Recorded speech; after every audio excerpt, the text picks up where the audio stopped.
ఒక్క ప్రమాదం ఎన్నో కుటుంబాల్లో విషాదం. విదేశాల నుంచి బంధువుల పెళ్లి కోసం హైదరాబాద్కు వచ్చి దీపావళి పండుగ కోసం ఆగి తిరిగి రాని లోకాలకు వెళ్లిపోయింది ఓ తల్లి. 23 ఏళ్ల కన్న కూతురు సైతం సజీవ దహనమైంది.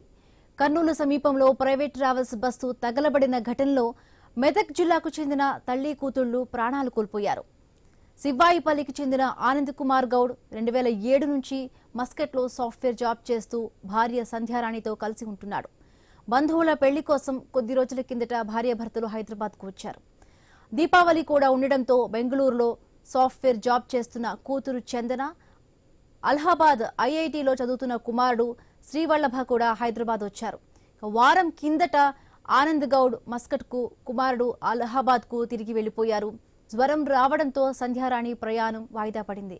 చిన్న కూతురు చందనను బెంగళూరులో వదిలిపెట్టి మస్కట్ తిరిగి వెళ్లేందుకు ప్రైవేట్ ట్రావెల్ బస్సులో సంధ్యారాణి బయలుదేరింది. కర్నూలు సమీపంలో బస్సు మంటల్లో చిక్కుకోవడంతో తల్లి కూతుళ్లు సజీవ దహనమయ్యారు.